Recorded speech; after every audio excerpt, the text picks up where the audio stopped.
Eleanor Whitmore's hands trembled as the church doors opened, and every head in the packed room turned to watch her walk toward the altar. She held her bouquet tight, her knuckles pale, her heart pounding with a joy she had waited years to feel. She had dreamed of this day since she was a girl, and now it was finally here. Edmund Hale stood waiting for her, dressed in a fine gray coat, his face calm and composed. She smiled at him through her veil, and for a moment, everything felt perfect. But as she reached the third row of pews, she noticed something strange. Edmund's eyes were not on her. They were fixed just past her shoulder, on someone sitting near the front. Eleanor felt a chill run through her, though she could not explain why. She kept walking, telling herself it was nothing, that her nerves were simply playing tricks on her. When she reached the altar, Edmund did not take her hand right away. He hesitated, glancing again toward the pews, and Eleanor followed his gaze this time. There, sitting in a soft blue dress, was her twin sister Clara, watching the scene with an expression Eleanor could not quite read. It was somewhere between guilt and satisfaction. "Edmund?" Eleanor whispered, her voice barely audible over the organ music that still played softly in the background. "Is something wrong?" Edmund's jaw tightened. He looked at her, then at Clara, then back at her again. The priest cleared his throat, waiting for the ceremony to begin. But Edmund did not move. "I cannot do this," Edmund said quietly, though his words seemed to echo through the silent church. "I am sorry, Eleanor. I cannot marry you." A gasp rippled through the crowd. Eleanor felt the floor tilt beneath her feet, though she knew she was standing perfectly still. She stared at Edmund, waiting for him to laugh, to tell her this was some strange joke, but his face remained serious, almost pained. "What are you saying?" she asked, her voice cracking. Edmund lowered his eyes, unable to meet hers. "It is Clara," he said. "I love Clara. I have for some time now. I did not know how to tell you, and I thought perhaps my feelings would fade, but they have not. I am sorry, Eleanor. Truly I am." The church erupted into whispers, some guests standing to get a better look, others covering their mouths in shock. Eleanor's mother, Lady Beatrice, sat frozen in the front row, her face pale. Her father, Mr. Whitmore, rose halfway from his seat, unsure whether to intervene or remain silent. Eleanor turned to look at her sister. Clara did not run to comfort her. She did not apologize or look away in shame. Instead, she rose slowly from her seat, smoothed her blue dress, and walked to stand beside Edmund, taking his arm as though it were the most natural thing in the world. "I am sorry, Eleanor," Clara said, though her tone carried no real sorrow. "These things happen. Edmund and I did not plan for this, but love cannot always be controlled." Eleanor stared at her twin sister, the person who shared her face, her blood, her childhood memories, and felt something inside her break. They had been close once, long ago, before Clara's jealousy had slowly poisoned everything between them. Eleanor had always been the quieter one, the one who worked hard and asked for little, while Clara had always wanted more, always compared herself to others, always needed to win. "How long?" Eleanor asked, her voice barely a whisper. Clara's eyes flickered, but she did not answer directly. "It does not matter now," she said. "What matters is that Edmund and I found each other. Surely you would not want him to marry you if his heart belongs to someone else." The words cut deeper than any insult could have. Eleanor looked around at the crowd, at the pitying faces, the whispered gossip already spreading like fire through dry grass. She saw her mother's expression, not one of comfort, but of quiet frustration, as though Eleanor herself had caused this disaster by simply not being enough to hold Edmund's attention. Eleanor's hands shook as she removed the small ring Edmund had given her weeks before. She placed it gently into his palm, refusing to let her voice break in front of the entire town. "I hope you both find happiness," she said, though the words tasted bitter in her mouth. "But I will not stand here and be humiliated any longer." She turned and walked back down the aisle, her veil trailing behind her, her steps steady despite the storm raging inside her chest. She did not cry, not yet. She would not give them the satisfaction of seeing her fall apart. She kept her eyes forward, refusing to look at the guests who whispered behind their hands, refusing to look at her mother's disappointed face. As she reached the church doors, she noticed a tall stranger standing near the back, someone she did not recognize from the guest list. He was dressed simply but elegantly, his dark coat well-tailored, his expression unreadable. His eyes met hers for just a moment, and something in his gaze was different from the others. There was no pity in his stare, no mockery, only a quiet, careful observation. Eleanor did not know his name yet, but she would soon learn it belonged to Nathaniel Ashford, the Duke of Stormont. He had come to the wedding at the invitation of her father, who had business dealings with the Duke's estate. Nathaniel had arrived expecting a simple ceremony, not the collapse of a young woman's entire future in front of an entire town. Eleanor pushed through the doors and stepped out into the cold afternoon air, gasping as though she had been holding her breath the entire time. The carriage that was meant to take her and Edmund away as husband and wife sat waiting, empty and useless now.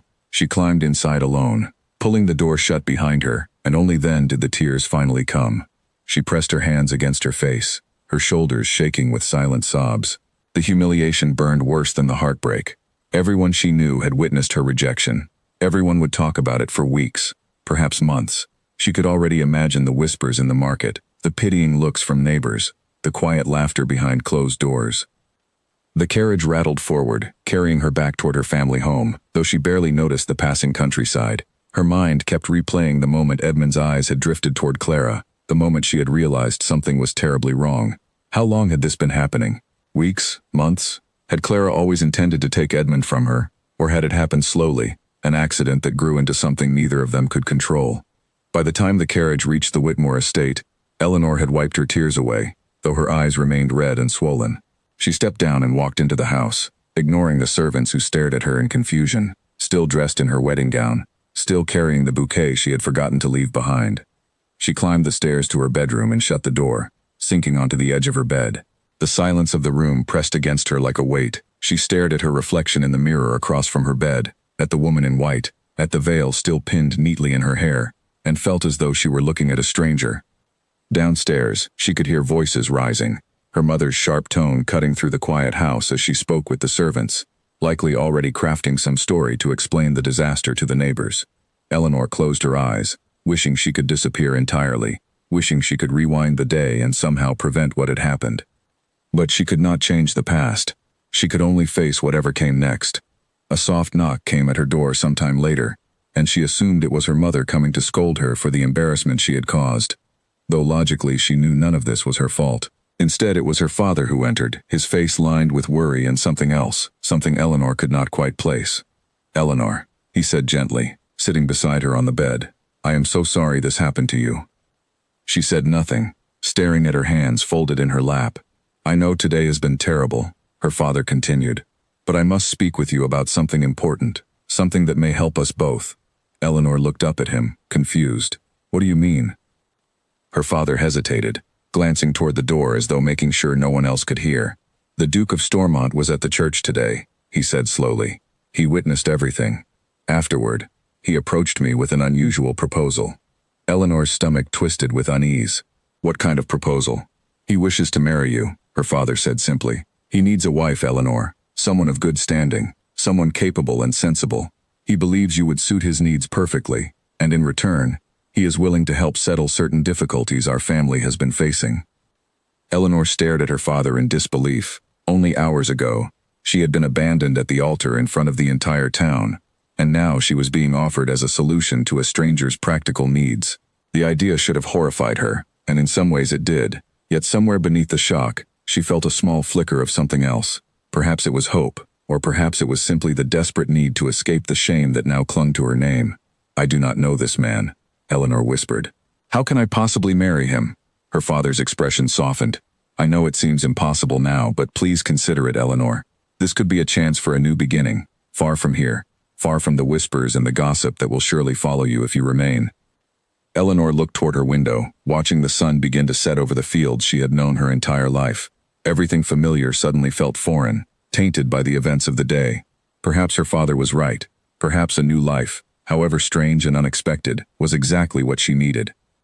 She did not answer him that night, but as she lay awake staring at the ceiling long after the house had gone quiet, she found herself thinking of the tall stranger who had watched her walk out of the church with no pity in his eyes, only quiet understanding. She wondered what kind of man the Duke of Stormont truly was, and whether marrying him would save her, or simply trade one difficult path for another. Either way, she knew her life had changed forever the moment Edmund spoke those words at the altar. There was no going back to the woman she had been that morning, hopeful and naive. She would have to become someone new, someone stronger, if she hoped to survive whatever came next.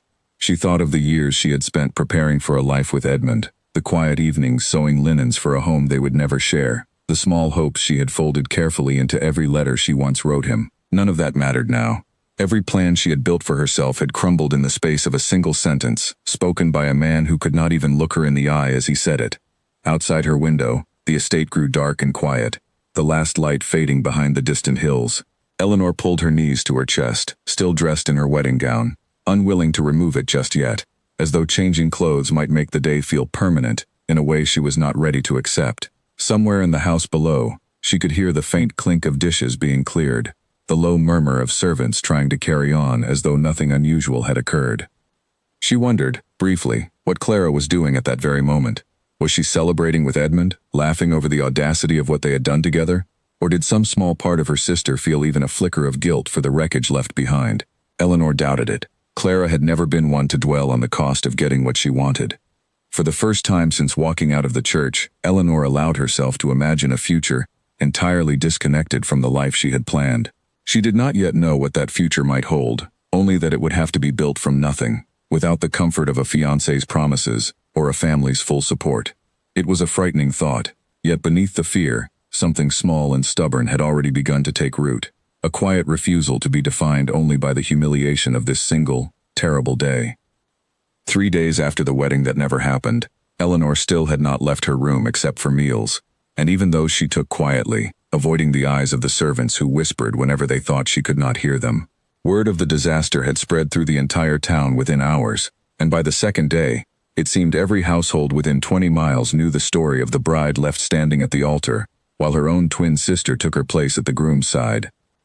Eleanor sat by her window, watching the gardener trim the hedges below, wishing she could trade places with someone whose greatest concern was the shape of a rose bush rather than the collapse of her entire future.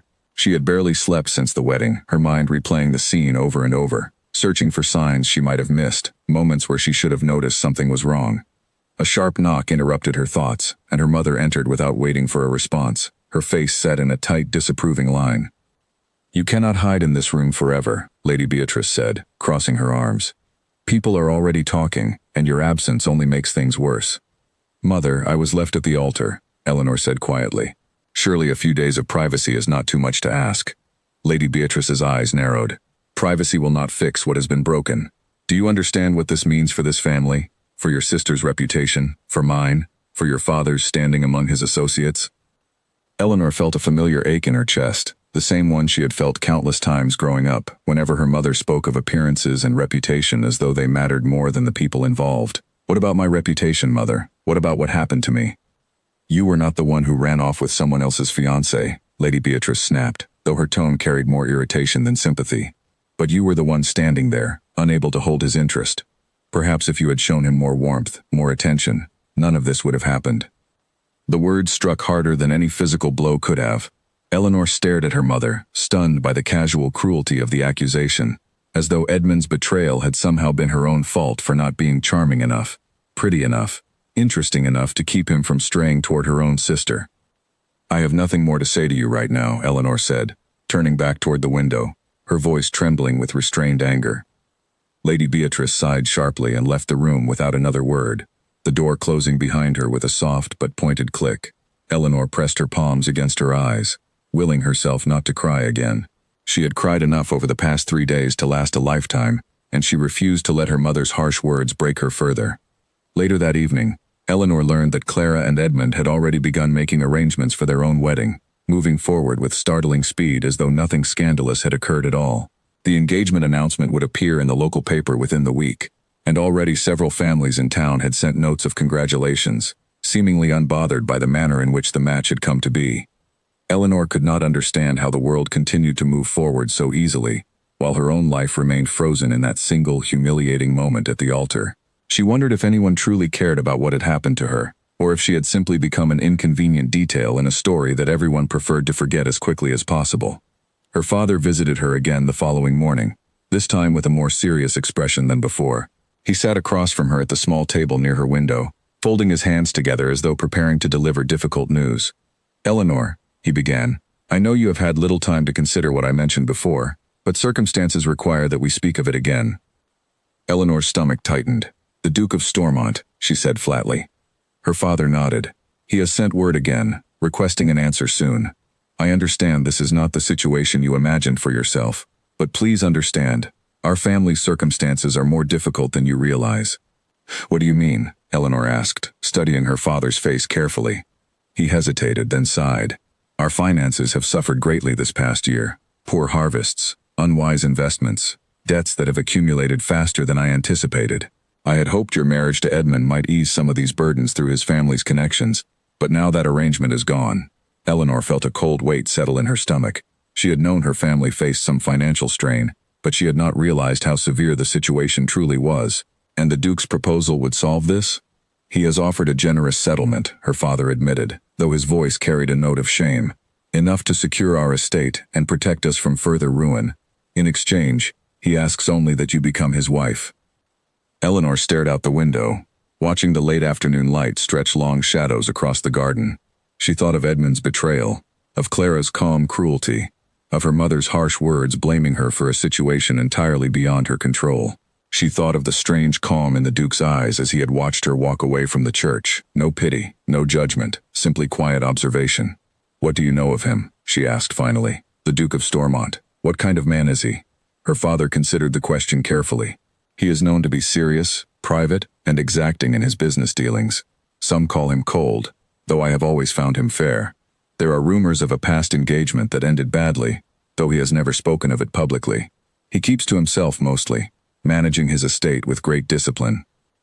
Eleanor absorbed this information slowly, trying to picture the life that awaited her should she accept this arrangement. A marriage without love, without the warmth she had once imagined sharing with Edmund, yet perhaps also a marriage free from the humiliation and pity that now followed her through every room of her family's home. "If I agree," Eleanor said slowly, "it would be a marriage of convenience only. Nothing more. That is my understanding." "Yes," her father replied. "The Duke has made no promises beyond practical arrangement. He requires a wife capable of managing his household and representing his family with dignity. He believes, having witnessed your composure during such a difficult moment, that you would suit this role well." Eleanor almost laughed at the strange irony of it all. Her greatest humiliation had somehow become the very reason a powerful stranger considered her worthy of marriage. She thought of Clara, likely already planning her own wedding dress, already imagining her future as Edmund's wife, completely unbothered by the wreckage she had left behind. Perhaps this was Eleanor's chance to build something entirely her own, something Clara could never touch or claim as her own accomplishment. A duchess held a position far above anything Clara could ever hope to achieve as the wife of a modest gentleman like Edmund. "I will meet him," Eleanor said finally. "Before I decide anything, I wish to meet the Duke myself and hear his intentions directly." Her father's face relaxed slightly with relief. "I will arrange it immediately," he said. "Thank you, Eleanor. I know this is not the future you imagined, but I believe it may yet bring you some measure of peace." 3 days later, a carriage bearing the Ashford family crest arrived at the Whitmore estate, and Eleanor found herself standing in the drawing room, smoothing the front of her pale green dress with nervous hands, as she waited for her first true conversation with the man who might become her husband. When Nathaniel Ashford entered the room, he seemed even taller than she remembered from the church, his presence commanding despite his quiet demeanor. He wore a dark coat, perfectly tailored, and his expression remained serious, though not unkind. "Miss Whitmore," he said, offering a slight bow. "Thank you for agreeing to see me." "Your Grace," Eleanor replied, curtsying properly despite the strange nervousness fluttering in her chest. They sat across from each other near the fireplace, a tea service placed between them that neither of them touched. For a long moment, silence stretched between them, each studying the other carefully. "I imagine you have many questions," Nathaniel said finally, his voice steady and direct. "I do," Eleanor admitted. "Your Grace, why would you wish to marry a woman you barely know, especially one who has just suffered such a public humiliation?" Nathaniel's expression did not change, though something flickered behind his dark eyes. "I require a wife, Miss Whitmore. My estate needs a duchess capable of managing its affairs, someone with dignity and composure. What I witnessed at the church was not weakness on your part. It was strength. You walked away with your head held high despite unimaginable circumstances. That is precisely the quality I require in a wife." Eleanor studied him carefully, searching for any sign of deception or mockery, but found none. "And you seek no affection from this marriage? No warmth or companionship?" "I seek partnership," Nathaniel said simply. "I will not pretend to offer romance I do not feel, nor will I demand affection you cannot yet give. What I offer is respect, security, and a life free from the cruelty you have already experienced." Eleanor considered his words carefully, surprised by his honesty. There was something almost comforting in his bluntness, a refreshing contrast to the false sweetness Edmund had once shown her before revealing his true feelings toward her sister. "And my family's circumstances?" she asked. I understand you have offered assistance. I have, Nathaniel confirmed. Your father's estate will be secured, his debts settled, in exchange for your hand in marriage. I will not deny this is a practical arrangement for both our families, but I promise you this, Miss Whitmore. Whatever else this marriage may lack, you will never be treated with disrespect under my roof. Eleanor felt something shift within her, a quiet decision forming despite the strangeness of the situation. She thought of her mother's harsh words, of Clara's cruel satisfaction, of Edmund's cowardly betrayal, and realized that perhaps this cold, practical arrangement offered something she desperately needed: control over her own future, however unconventional the path might be. Very well, Your Grace, Eleanor said, meeting his gaze steadily. I accept your proposal. Something like relief passed briefly across Nathaniel's face, though it vanished as quickly as it appeared. Thank you, Miss Whitmore, he said, rising from his seat. I believe we shall manage quite well together. As he left the drawing room, Eleanor remained seated by the fire, staring into the flickering flames, wondering what kind of future she had just agreed to step into. She did not love this man, and she suspected he did not love her either. Yet something about his honesty felt more genuine than anything Edmund had ever offered her. Perhaps, she thought, love was not the only foundation upon which a life could be built. Perhaps respect and honesty could carry her forward just as well, if not better, than the false promises she had once believed in so completely. Whatever awaited her at Stormont Estate, Eleanor knew one thing with absolute certainty. She would not walk into this new chapter of her life as the same broken woman who had fled the church 3 days earlier. She would walk in as someone stronger, someone determined to build a life worth living, regardless of the circumstances that had brought her there. That night, Eleanor sat down to write a letter to her closest childhood friend, a woman named Margaret Doyle who had moved to the coast several years earlier after her own marriage. She had not written to Margaret in months, embarrassed by how little news she had to share, but now she found the words came easily, spilling out onto the page as she described everything that had happened since the wedding. She did not know when Margaret's reply would arrive, or whether her friend would understand the strange, practical decision she had just made, but the act of writing it all down helped Eleanor process the whirlwind of the past week. She sealed the letter and placed it on her desk to be sent in the morning, feeling lighter than she had in days. Sleep came easier that night than it had since the wedding, though her dreams were filled with strange images of the Duke's estate, a place she had never seen yet somehow already pictured in vivid detail, its stone walls cold and imposing, its halls echoing with the footsteps of a man she barely knew. When she woke the next morning, she found herself oddly eager to begin this unfamiliar chapter, as though the uncertainty ahead was somehow less frightening than the shattered certainty she had left behind. Her mother, upon learning of Eleanor's decision, offered little in the way of warmth, though she did seem satisfied that the family's financial troubles would soon be resolved. A duchess, Lady Beatrice murmured, almost to herself, turning the idea over as though testing its weight. Well, I suppose that is something, even if it came about in such an unusual manner.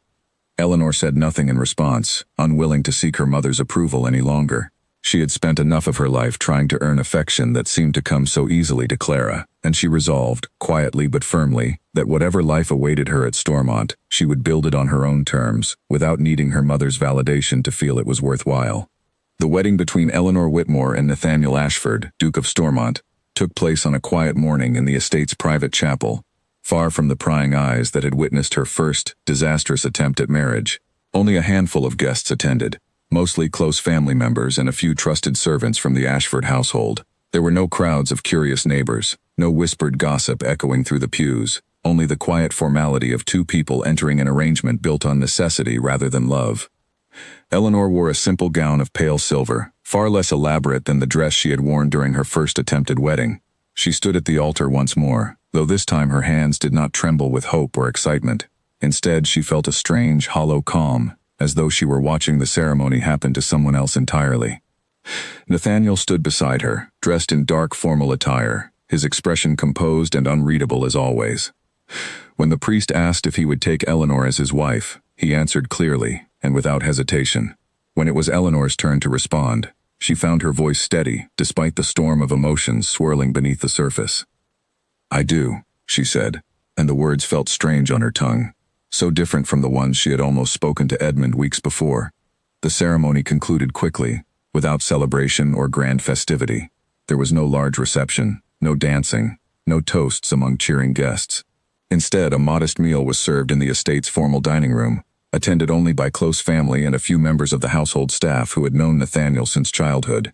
Eleanor's mother sat stiffly throughout the meal, offering little conversation, clearly uncomfortable with the entire arrangement despite the financial security it now provided her family. Her father, however, seemed genuinely relieved, thanking Nathaniel repeatedly for his generosity. Though Nathaniel accepted the gratitude with polite but distant nods, clearly uninterested in prolonged displays of emotion. Clara did not attend the wedding at all, having sent only a brief note claiming she was too occupied with her own wedding preparations to make the journey. Eleanor felt a small, bitter satisfaction at her sister's absence, grateful she would not have to endure Clara's presence during what was already an emotionally exhausting day. By evening, Eleanor found herself standing in the entrance hall of Stormont Estate for the first time as its new duchess, staring up at the towering ceilings and grand staircase that spiraled upward into shadowed corridors she had yet to explore. The estate was larger than anything she had imagined, its stone walls ancient and imposing, its halls lined with portraits of Ashford ancestors who seemed to watch her every movement with silent judgment. A stern-faced housekeeper named Mrs. Pratt greeted her at the door, offering a curtsy that felt more obligatory than welcoming. "Your Grace," she said formally, "I trust your journey was comfortable. I will show you to your chambers." Eleanor followed the housekeeper through winding corridors, past rooms filled with heavy furniture and dark curtains, until they reached a spacious bedroom near the eastern wing of the estate. The room was beautifully furnished, though it lacked any warmth or personal touch, feeling more like a museum display than a place meant for comfort and rest. "This will be your chamber, Your Grace," Mrs. Pratt said, gesturing toward the ornate bed and matching furniture. "His Grace's chambers are located just down the corridor, should you require anything." Eleanor nodded, unsure how to respond to the formal distance in the housekeeper's tone. "Thank you, Mrs. Pratt. I appreciate your assistance." The housekeeper studied her for a long moment, her expression unreadable, before offering a slight nod and leaving the room without further conversation. Eleanor stood alone in the vast, unfamiliar space, feeling the weight of her new reality settle over her like a heavy cloak. Over the following days, Eleanor began to understand the rhythm of life at Stormont Estate.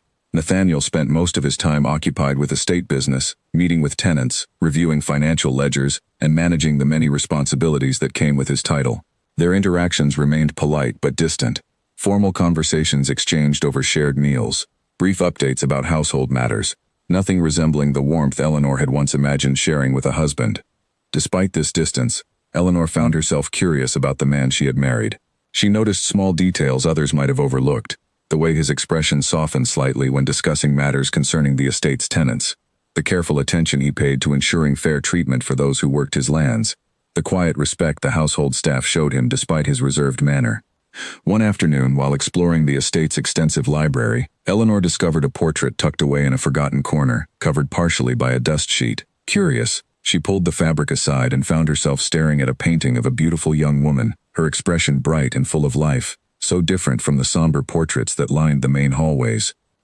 "That is Lady Margaret Ellsworth," a voice said from behind her, startling Eleanor so badly she nearly dropped the dust sheet. She turned to find Nathaniel standing in the doorway, his expression unusually tense.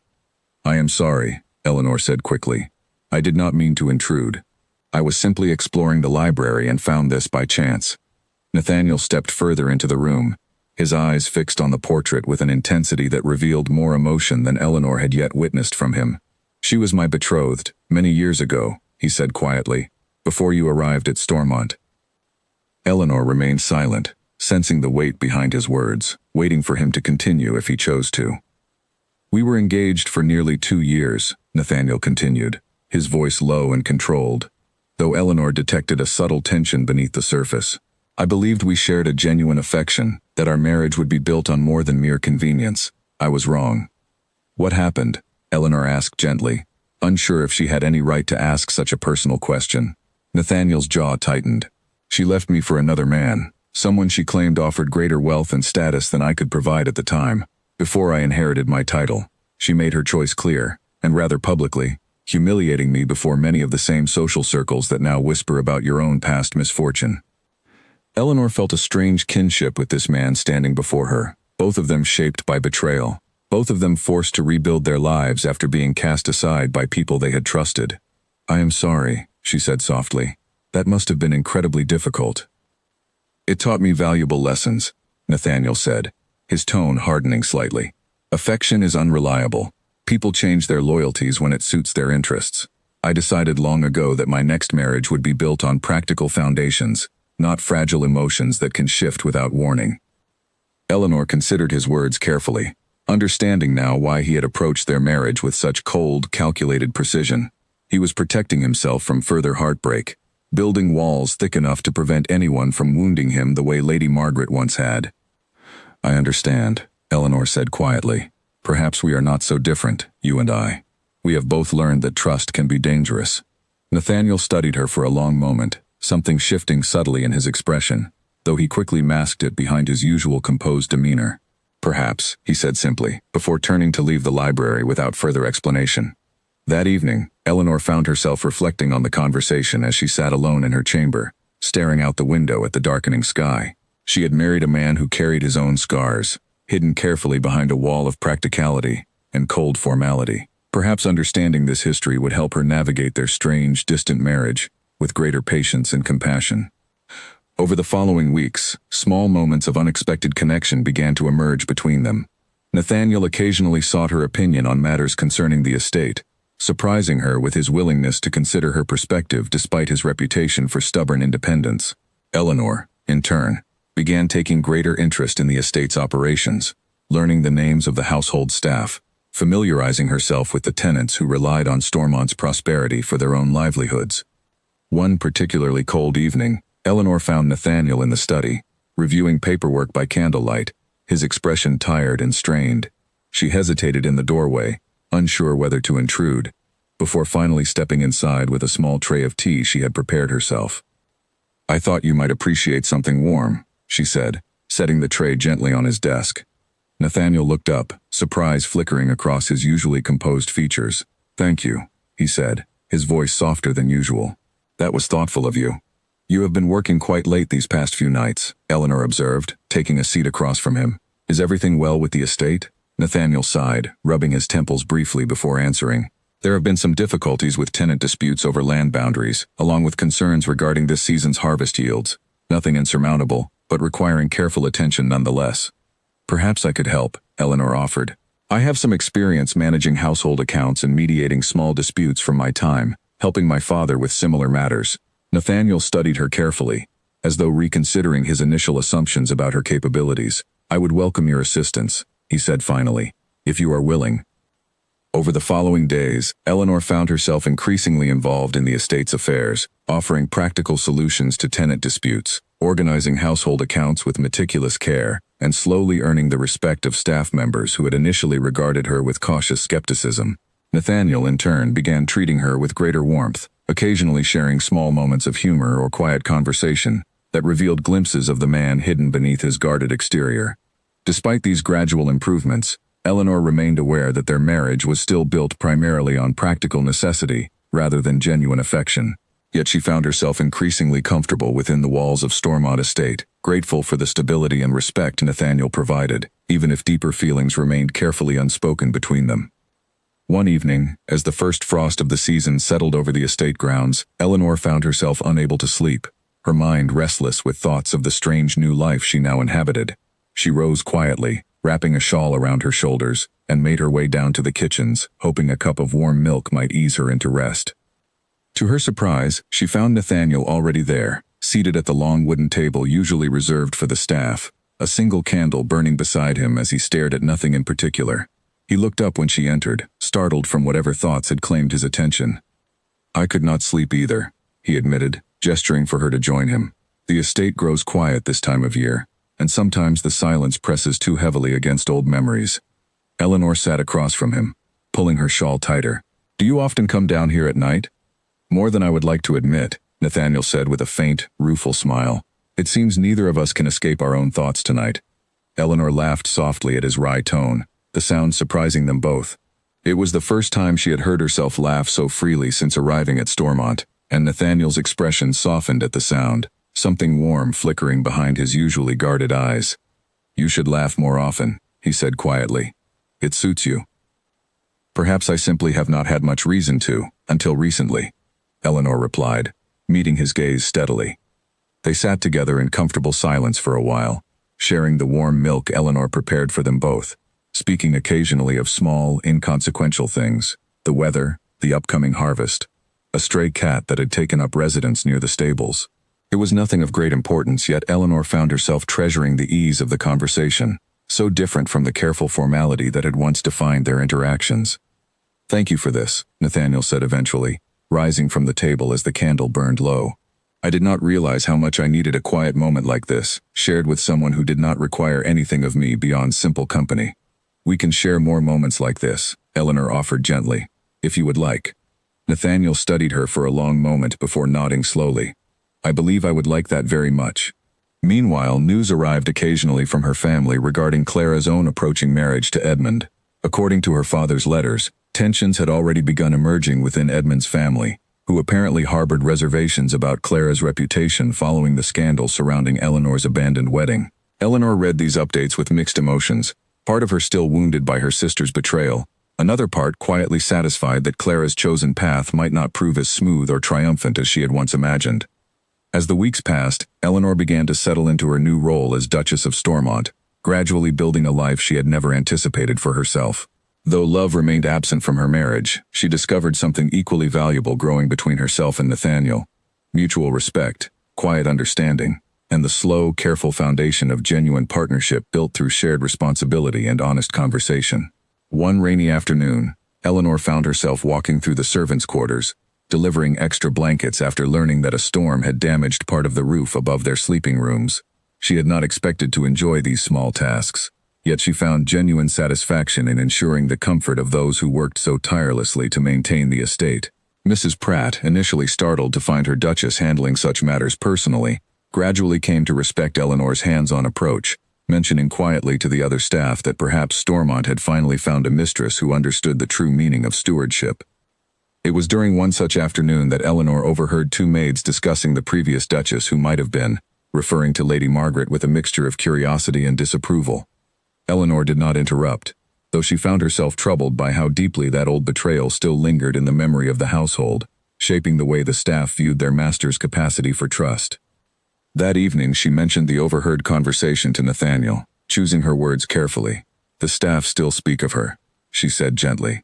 "I did not realize how thoroughly that betrayal shaped this household, not just you." Nathaniel considered this for a long moment, staring into the fire.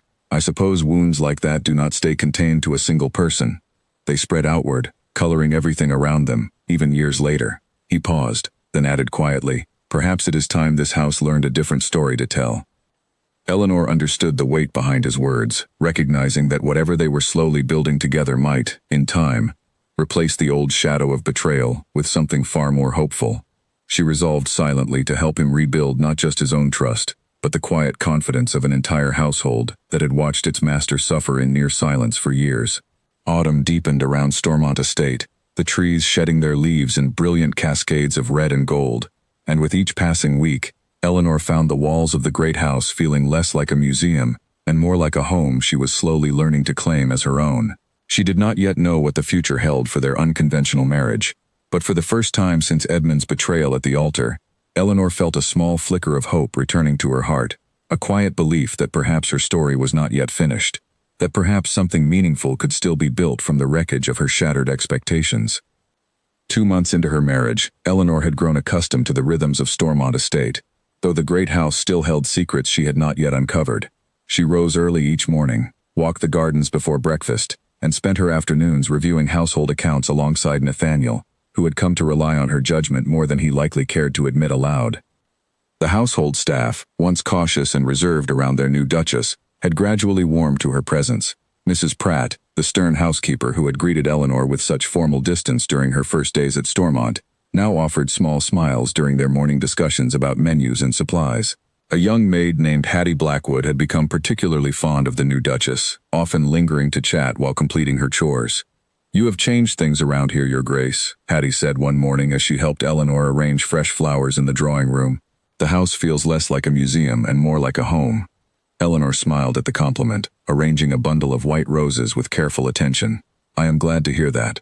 This estate has such potential for warmth, hidden beneath all its formality." "His Grace seems different too," the young maid added, lowering her voice slightly. "More at ease than before you arrived." Eleanor felt a small flutter of pleasure at this observation, though she quickly reminded herself not to read too much into simple household gossip. Their marriage remained one of practical arrangement, built on mutual respect rather than romantic affection, despite the gradual warmth developing between them. Later that afternoon, Eleanor discovered Nathaniel in his study, staring intently at a letter that had arrived earlier in the day. His expression carried a tension she had not seen since their conversation about Lady Margaret weeks before. "Is something troubling you?" Eleanor asked, stepping carefully into the room. Nathaniel looked up, folding the letter quickly before she could read its contents. "Nothing of great concern," he said, though his voice lacked its usual steady confidence. "Merely business correspondence regarding some old family matters." Eleanor sensed he was not being entirely truthful, but she chose not to press the issue, recognizing the careful boundaries they had established within their unconventional marriage.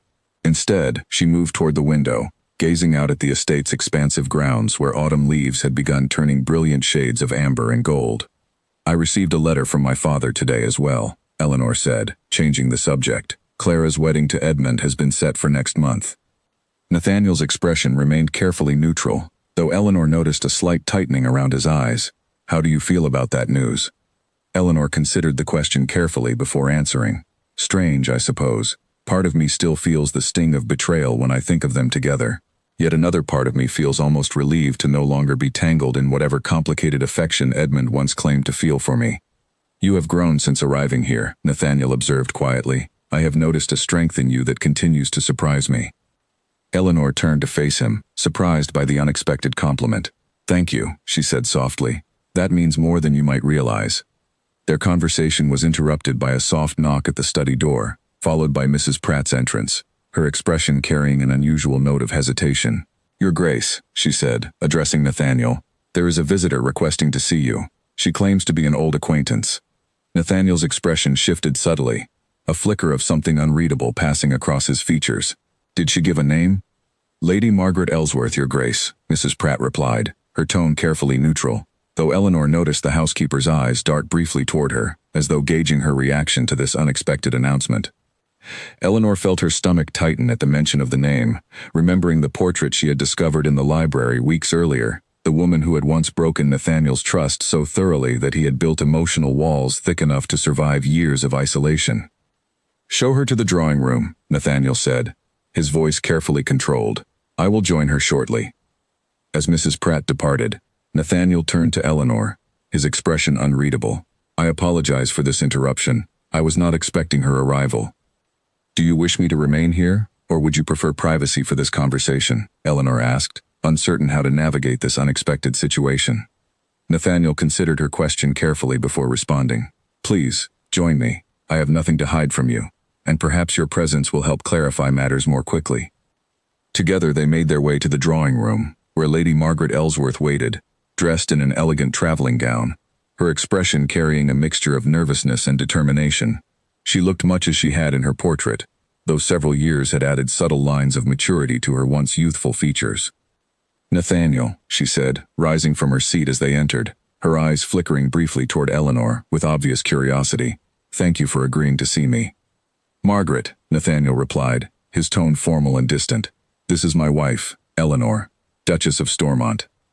Margaret's eyes widened slightly at this introduction, though she recovered quickly, offering Eleanor a polite curtsy. "Your Grace, it is a pleasure to meet you." Eleanor returned the greeting with careful composure, though her curiosity burned fiercely beneath her calm exterior. "Lady Margaret," she said simply, taking a seat beside Nathaniel as their unexpected guest settled back into her chair. "I imagine my arrival comes as quite a surprise," Margaret began, twisting her hands nervously in her lap. "I would not have come if circumstances were not rather urgent."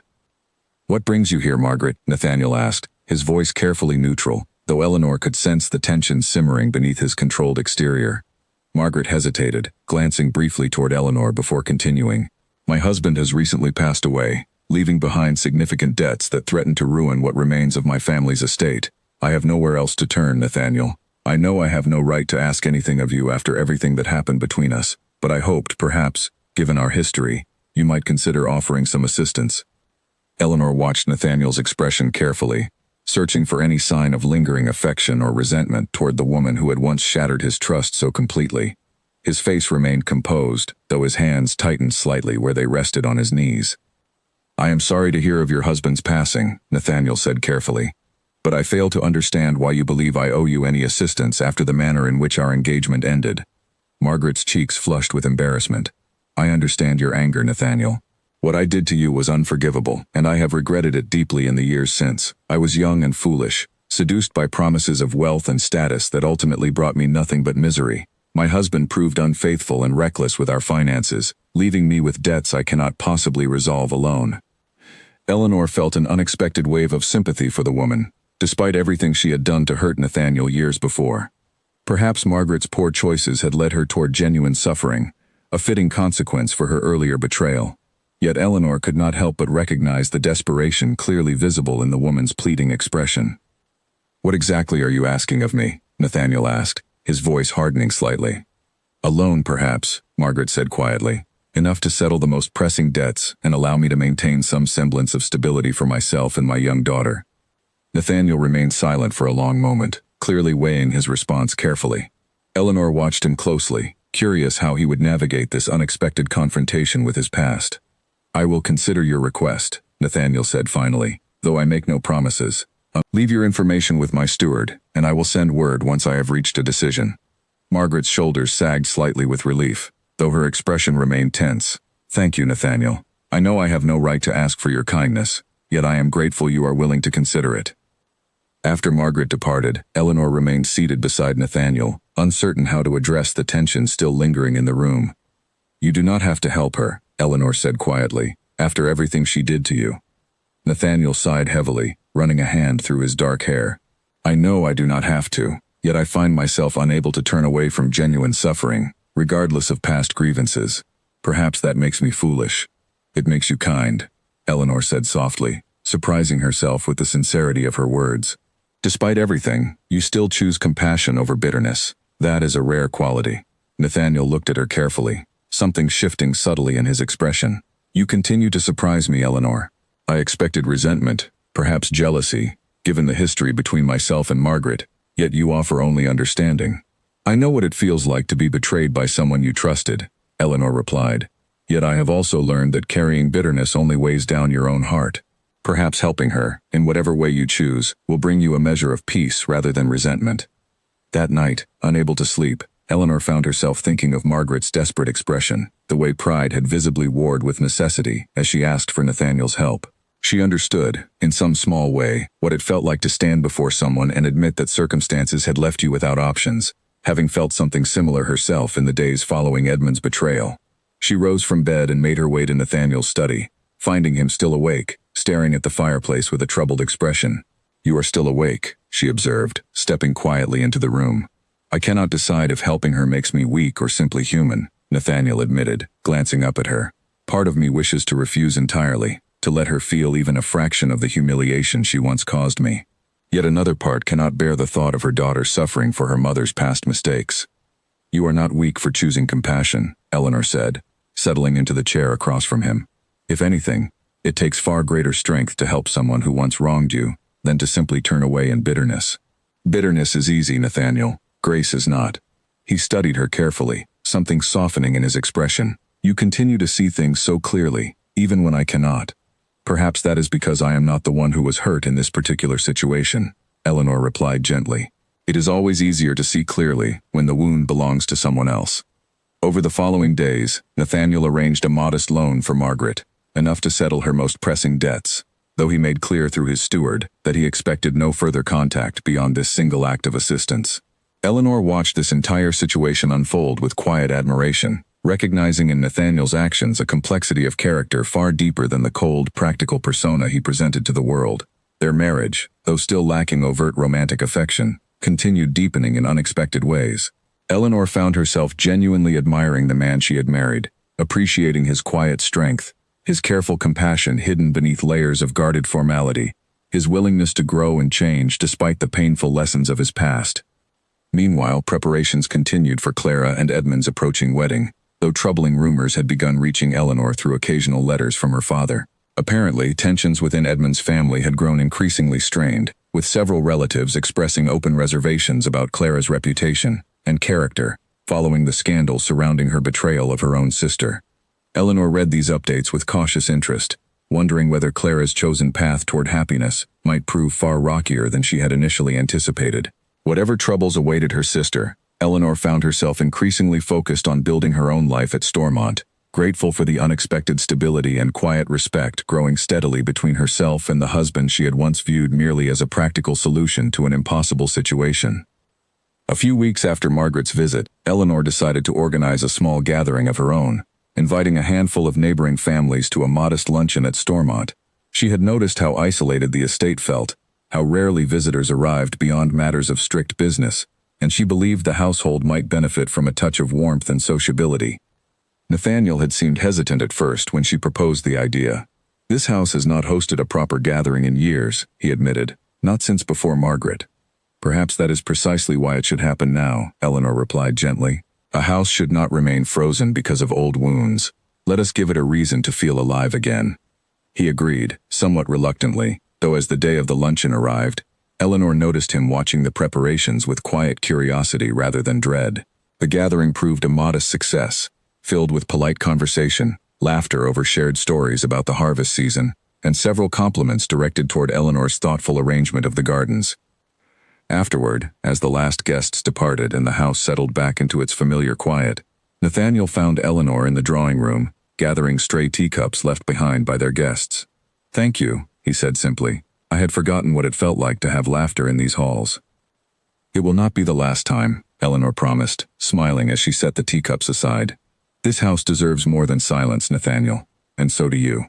He studied her for a long moment, something unspoken passing between them, before offering a small, genuine smile of his own, the kind Eleanor had rarely seen since her arrival at Stormont. It was a small victory, yet it felt significant nonetheless, another quiet sign that the walls between them were slowly, steadily beginning to soften. The weeks leading up to Clara's unexpected visit had been some of the calmest Eleanor had known since arriving at Stormont. The small gathering she had hosted seemed to have opened a door within the household, and slowly, more visitors began arriving. Neighbors stopping by for tea, tenants bringing small gifts of gratitude for the school Eleanor had begun planning for their children. She had thrown herself fully into the project, spending hours each week reviewing plans with the estate's steward, determined to see it completed by the following spring. Nathaniel, too, seemed changed by this new rhythm of life. He smiled more easily now, lingered longer over their shared meals, occasionally seeking her company in the evenings simply to talk, without any pressing estate matter requiring discussion.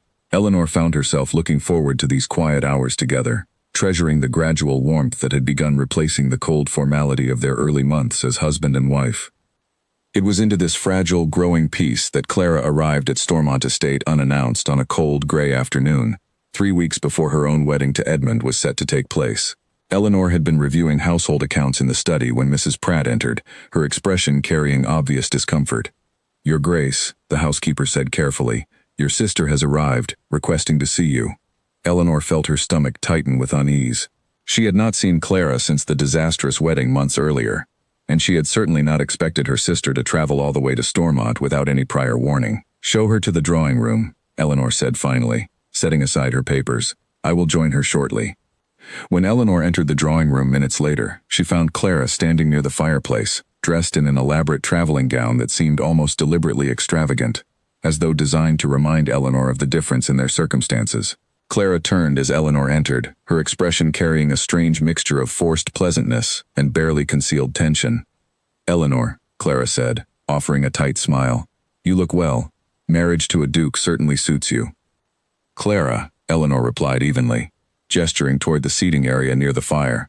"This is unexpected. What brings you to Stormont?" Clara settled into a chair, smoothing her skirts with practiced elegance, though her eyes darted nervously around the elaborate drawing room. "I found myself in the area and thought I might pay you a visit before my own wedding takes place. Surely you would not deny your own sister a simple courtesy call."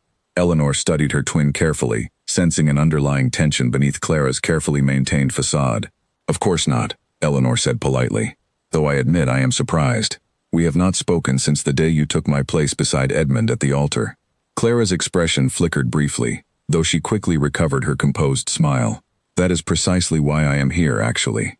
I wish to clear the air between us before my wedding, to ensure there are no lingering hard feelings that might disrupt the celebration."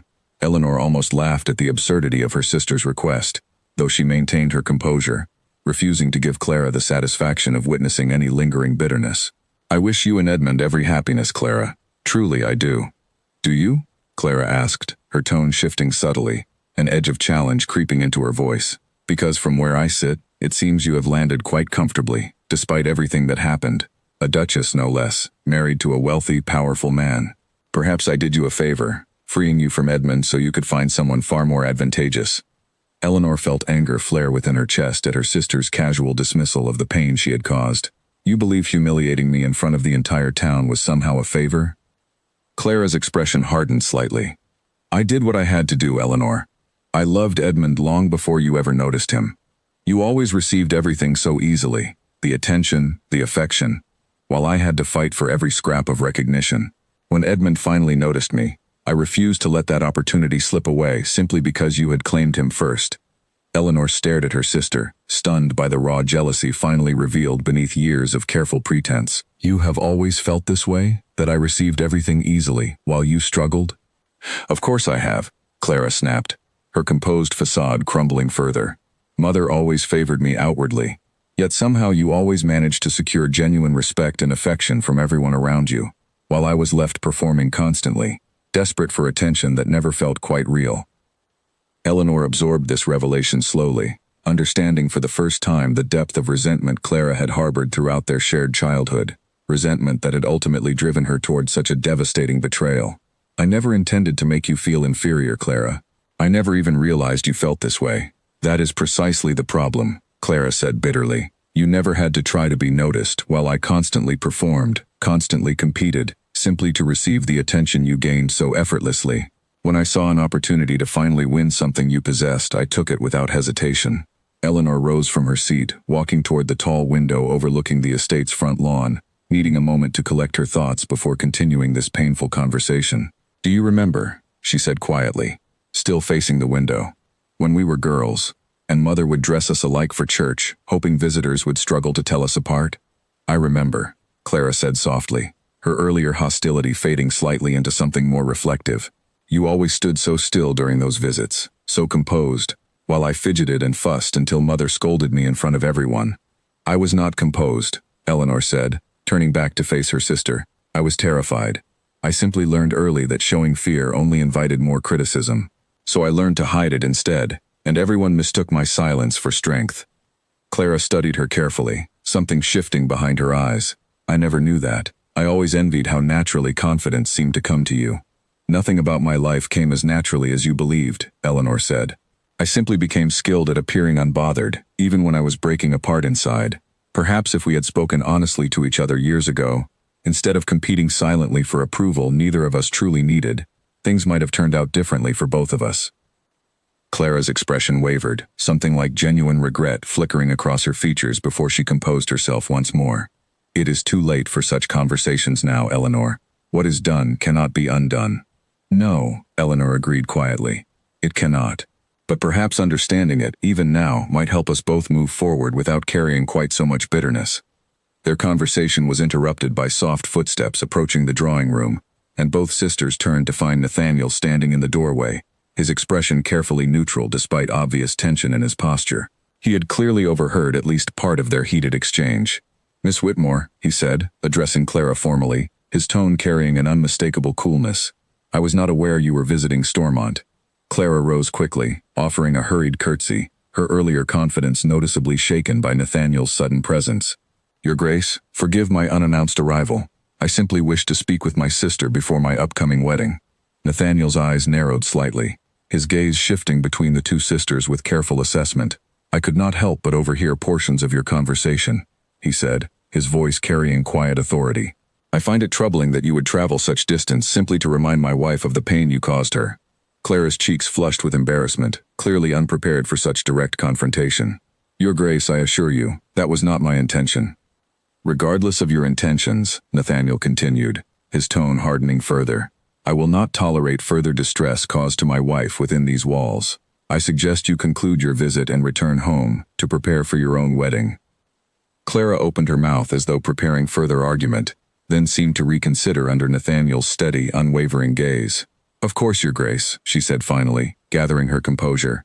I apologize for any distress caused.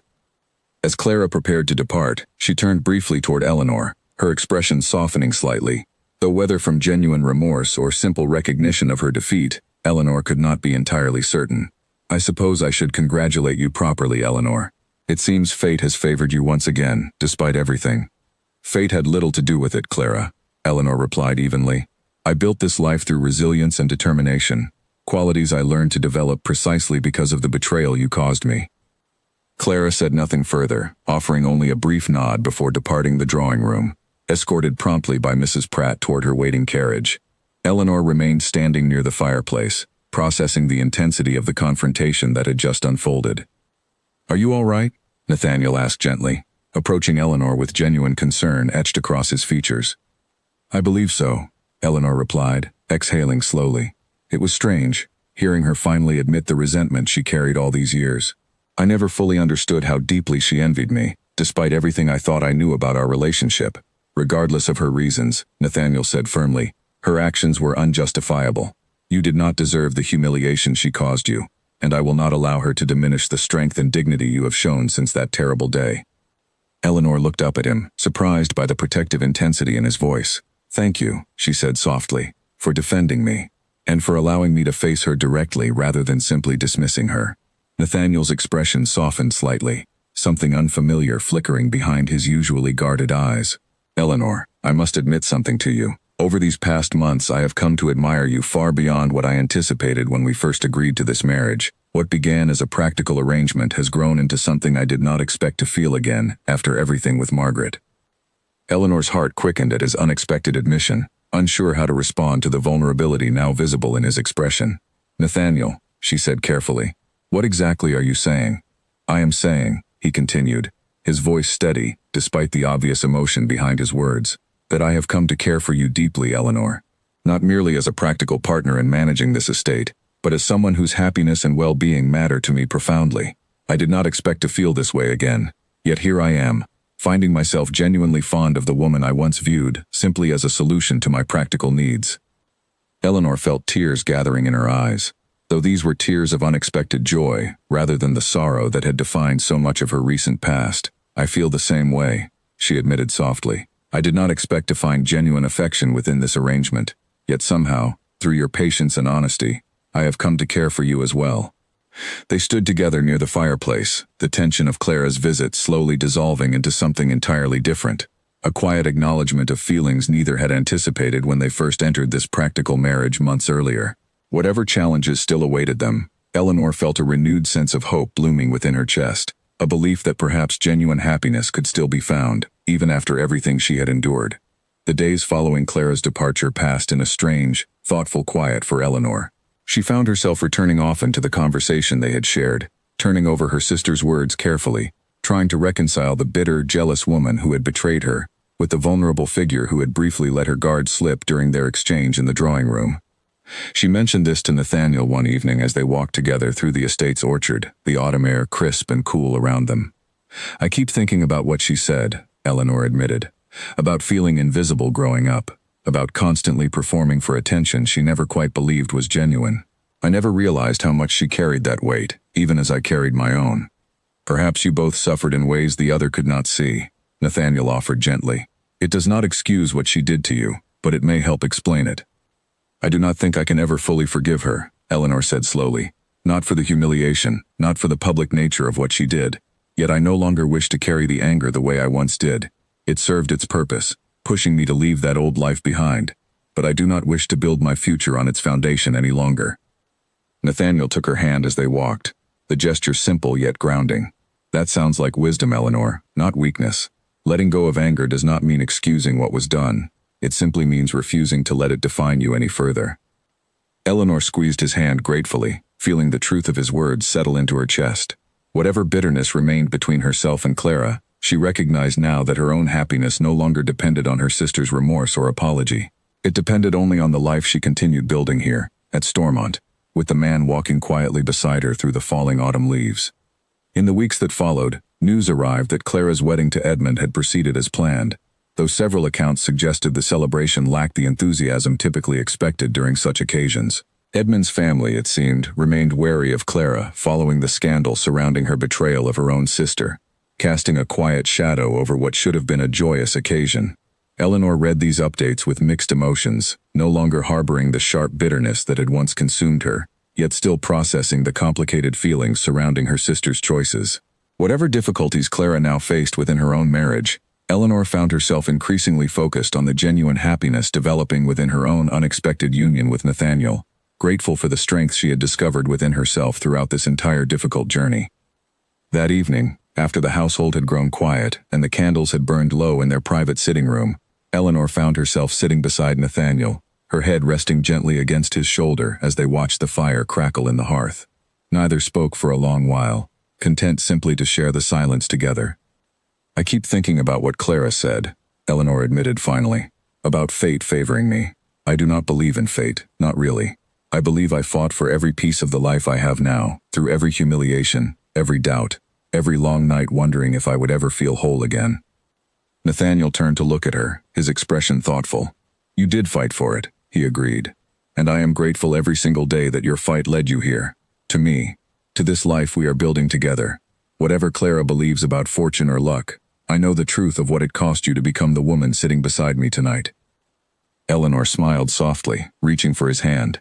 "Thank you for seeing that, for seeing me, not just as a solution to a practical problem, but as someone worth truly knowing. You were never simply a solution, Eleanor," Nathaniel said quietly. "Not for a long time now. Perhaps not ever, if I am honest with myself."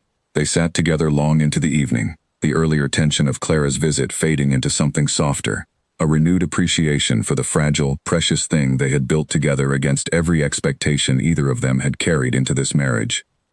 In the months following Clara's visit, Stormont Estate had continued its quiet transformation. The small school Eleanor had championed now stood nearly complete near the edge of the tenant farms, its fresh timber frame a promise of the futures it would help build for the children of families who had once known only hardship. Nathaniel had taken to visiting the construction site alongside her most mornings, watching with quiet pride as the building rose steadily from the earth. Their marriage, too, had continued deepening in ways Eleanor had never anticipated during those first cold weeks of formal distance. Nathaniel had grown more open with her, sharing not only the practical burdens of managing the estate but also small pieces of himself he had long kept guarded, memories of his childhood, hopes for the future, quiet fears he had never spoken aloud to anyone else. Eleanor treasured these moments of vulnerability, recognizing them as precious gifts from a man who had once believed himself incapable of offering such trust again. 6 months after the confrontation with Clara at Stormont Estate, Eleanor stood before her mirror, dressed in a stunning gown of deep sapphire blue, preparing for the grandest event of the social season, a ball hosted by the Ashford family to celebrate the estate's annual harvest. It was the first large gathering Eleanor would attend as Duchess of Stormont, and she felt a flutter of nervous anticipation as she smoothed the fabric of her elegant dress. Nathaniel entered her chamber quietly, pausing in the doorway to admire her appearance. "You look radiant," he said softly, crossing the room to stand beside her. "Thank you," Eleanor replied, meeting his gaze in the mirror's reflection. "I confess I am somewhat nervous about tonight. This will be the first time many of our neighbors and acquaintances see us together in such a public setting." Nathaniel placed a gentle hand on her shoulder, his expression warm and reassuring. "You have nothing to fear, Eleanor. You have grown into a woman of remarkable strength and grace. Tonight, everyone will see exactly what I have come to know these past months. A duchess, deserving of every respect and admiration." Their relationship had deepened considerably since Clara's unexpected visit, evolving from careful practicality into genuine affection built on mutual respect, honesty, and shared responsibility. Eleanor no longer viewed her marriage as simply a solution to an impossible situation, but as a partnership she genuinely treasured, filled with quiet moments of connection and growing warmth between herself and Nathaniel. As they descended the grand staircase together that evening, arriving guests gathered below, their conversations pausing briefly to admire the striking couple before them. Eleanor felt Nathaniel's hand steady against her own, offering silent reassurance as they moved through the crowd, greeting neighbors and acquaintances with practiced grace. Among the guests, Eleanor spotted several familiar faces from her previous life, including some who had witnessed her humiliation months earlier at her failed wedding to Edmund. She noticed their curious glances, their whispered conversations, though she no longer felt the same crushing shame that had once consumed her during such moments. "Your Grace," called a familiar voice, and Eleanor turned to find Lady Caroline Whitfield approaching, one of the same guests who had witnessed her abandonment at the altar months before. "How wonderful to see you again. You look absolutely stunning this evening." "Thank you, Lady Caroline," Eleanor replied graciously, offering a warm smile despite the awkward history between them. "I must say," Lady Caroline continued, lowering her voice slightly, "we were all so terribly shocked by what happened with Mr. Hale. Yet look how beautifully things have turned out for you. Marriage to the Duke of Stormont himself. Fate certainly has a curious way of righting wrongs." Eleanor accepted the comment gracefully, no longer bothered by the reminder of her past humiliation. "Life often takes unexpected turns," she said simply. "I am grateful for the path that led me here." As the evening progressed, Eleanor found herself increasingly comfortable navigating the social gathering, engaging in conversations with confidence and poise that would have seemed impossible to her just months earlier. Nathaniel remained close by her side throughout much of the evening, occasionally offering quiet words of encouragement or gentle touches that conveyed his growing affection without requiring elaborate declarations.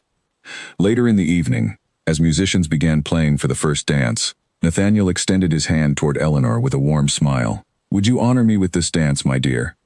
Eleanor accepted his hand, allowing him to lead her onto the dance floor as other guests gathered to watch.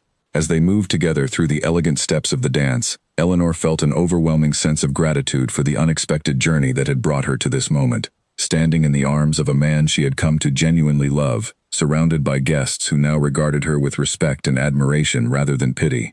"I never imagined feeling this happy again," Eleanor whispered as they danced. "Not after everything that happened with Edmund."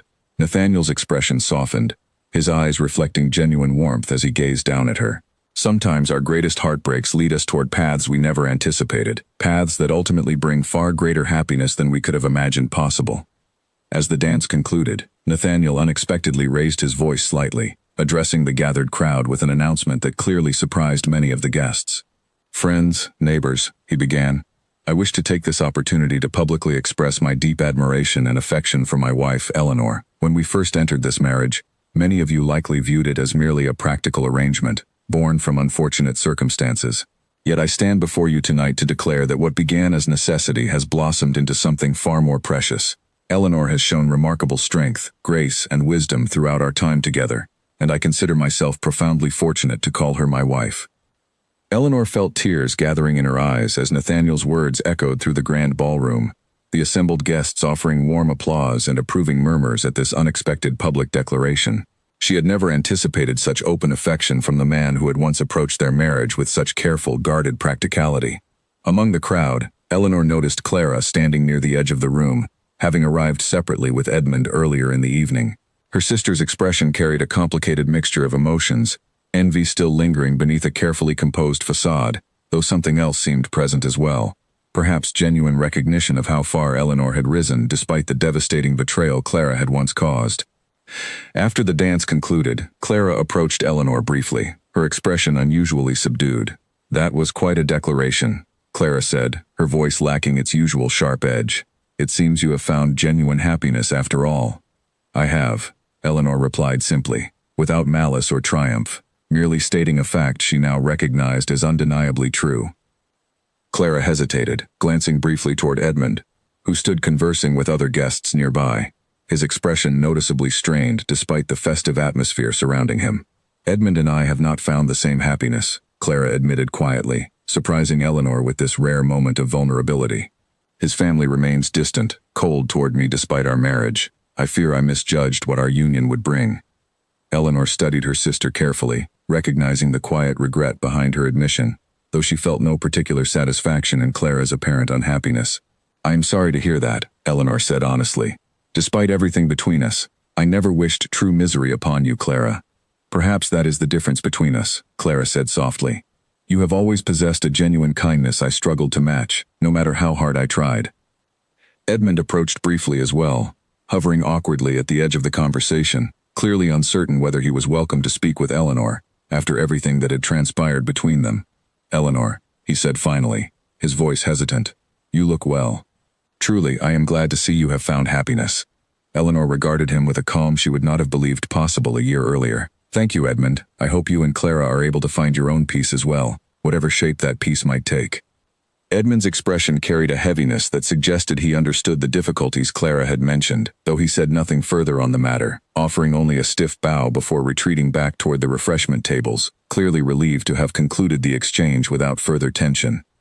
Eleanor watched him go, feeling no lingering pain at the sight of him, only a distant sense of closure, as though a chapter of her life she had once believed unfinished had finally, quietly, come to its natural end. Whatever complicated feelings had once bound her to Edmund had faded into something closer to indifference, replaced entirely by the genuine devotion she now shared with Nathaniel. Their conversation was interrupted as Nathaniel returned to Eleanor's side, offering a polite nod toward Clara, before gently guiding Eleanor away to greet other guests. As they moved through the crowd together, Eleanor felt a quiet sense of closure settling over her, recognizing that whatever bitterness had once existed between herself and her sister had gradually softened into something resembling weary acceptance rather than lingering resentment. Later, as the orchestra took a brief pause between dances, Eleanor found herself standing beside Lady Caroline Whitfield once more, sharing a quiet moment away from the bustle of the crowded ballroom. "You seem truly at ease tonight, Your Grace," Lady Caroline observed. "There was a time, not so long ago, when I worried for you terribly." "I appreciate your concern, then and now," Eleanor replied warmly. "Though I confess, that terrible day taught me something I might never have otherwise learned. That strength often reveals itself only after everything comfortable has been stripped away." "A hard lesson," Lady Caroline agreed, "though it seems you have emerged from it wiser and stronger than most could ever hope to become." Their conversation drifted toward lighter matters, the newest fashions arriving from the city, plans for the coming winter season, the ongoing construction of the tenant school Eleanor had championed so passionately. Lady Caroline expressed genuine admiration for the project, promising to contribute funds toward its completion, a gesture that touched Eleanor deeply given how distant their acquaintance had once felt. As the orchestra resumed and couples returned to the dance floor, Eleanor caught sight of Nathaniel across the room, deep in conversation with several gentlemen from neighboring estates. His posture relaxed in a way she had rarely witnessed during her earliest days at Stormont. He glanced up, catching her eye across the crowded room, and offered a small, private smile meant only for her, a silent acknowledgement of everything they had built together despite such an unlikely beginning. The remainder of the evening passed pleasantly, filled with warm conversations, gentle laughter, and the comfortable companionship Eleanor now shared with Nathaniel. As the final guests departed and the grand house grew quiet once more, Eleanor and Nathaniel retreated to their private chambers, exhausted but genuinely content after the successful celebration. "Tonight was perfect," Eleanor said softly, removing her elegant jewelry as Nathaniel watched from across the room. "You made it perfect," Nathaniel replied, moving closer to gently take her hands in his own. "Eleanor, I meant every word I said tonight. I did not expect to find genuine love again after everything with Margaret. Yet here I am, more grateful than words can express for the life we have built together." "I feel the same," Eleanor whispered, her heart swelling with genuine affection for the man standing before her. "Whatever difficulties brought us together, I would not trade this life for anything." As they stood together in the quiet chamber, the events of the past year seemed to settle into place around them. A journey that had begun with devastating betrayal and humiliation, yet it ultimately led toward genuine happiness neither had anticipated when their unusual marriage first began. Eleanor no longer viewed herself as the overlooked twin, forever living in her sister's shadow, but as a woman who had discovered her own strength, dignity, and capacity for genuine love, despite every obstacle that had once threatened to break her spirit entirely. Whatever challenges the future might bring, Eleanor faced them now with confidence and quiet joy, secure in the knowledge that she had built a life of genuine substance and happiness, far beyond anything she could have imagined during those dark days following her abandonment at the altar. She had emerged from betrayal not as a broken woman, but as a duchess in every sense of the word, respected, loved, and finally, truly at peace with the remarkable journey that had brought her home. Before falling asleep that night, Eleanor rose briefly from bed and walked to the window, gazing out over the moonlit gardens she had spent so many months transforming from neglect into quiet beauty. She thought of the frightened young woman who had once stood at an altar, waiting for a future that was never truly meant for her, and she felt no anger toward that memory any longer, only a gentle gratitude for the painful lesson that had ultimately guided her toward this life instead. Somewhere beyond the estate's boundaries, Clara was building her own uncertain future with Edmund, carrying whatever regrets or hopes remained from the choices she had made.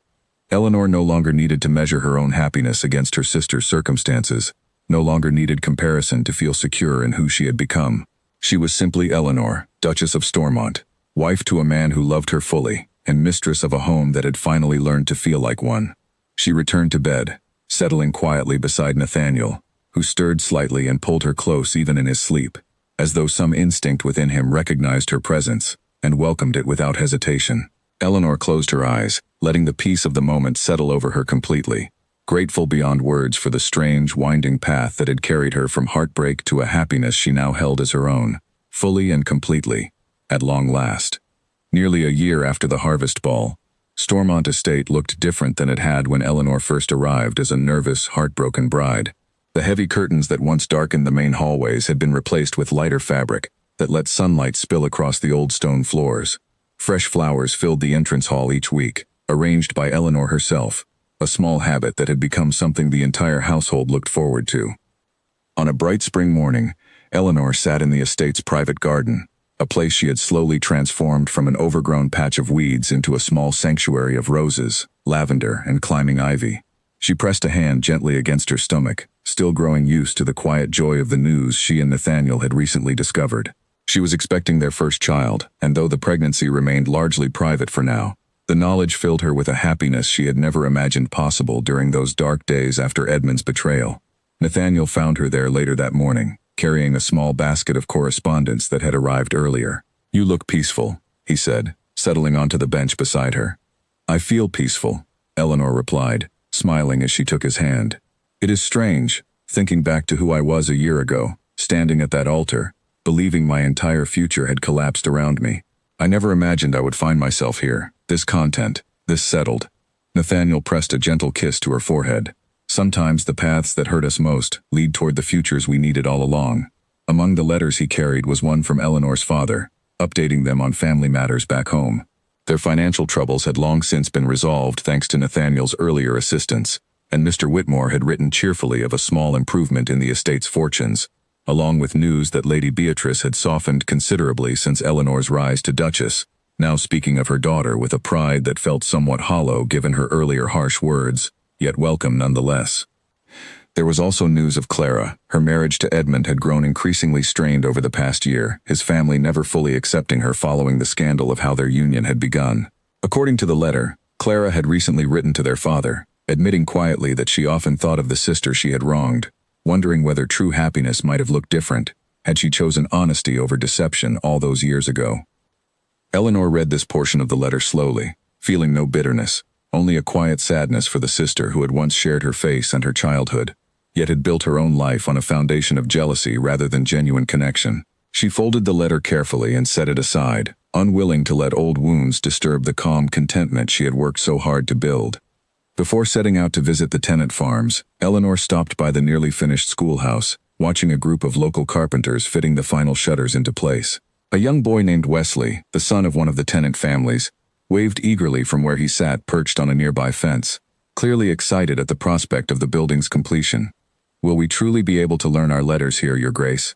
Wesley called out, his voice bright with anticipation. "You will indeed," Eleanor replied, smiling warmly. "And your sisters too, if they wish to join you." Wesley grinned widely before scrambling down from the fence to help the carpenters carry a stack of wooden shingles, clearly eager to feel useful in the construction of a place that would soon shape his own future. Eleanor watched him go, feeling a swell of quiet pride at the small but meaningful change she had helped bring to this community. That afternoon, Eleanor and Nathaniel walked together through the tenant farms surrounding the estate, a routine they had developed over the past months, checking on the families who depended on Stormont's prosperity for their own livelihoods. The tenants had come to genuinely respect their Duchess, appreciating her willingness to listen to their concerns and advocate on their behalf whenever disputes arose. An elderly farmer named Mr. Aldridge greeted them warmly as they approached his modest cottage. Your Grace," he said, nodding to each of them in turn. "The new drainage system you suggested has made all the difference this planting season. We expect our finest harvest in years." "I am delighted to hear that," Eleanor replied warmly. "You and your family deserve every success after such difficult seasons." As they continued their walk, Nathaniel glanced at Eleanor with quiet admiration. "You have transformed more than just this household," he said. "You have changed how these people view their own futures, giving them hope where there was once only hardship." "We have done this together," Eleanor corrected gently. "I could not have accomplished any of this without your support and willingness to listen, even when my suggestions challenged old traditions." Their conversation was interrupted by the arrival of a messenger, breathless from riding quickly from town, carrying urgent news that required Nathaniel's immediate attention regarding a dispute among several merchants.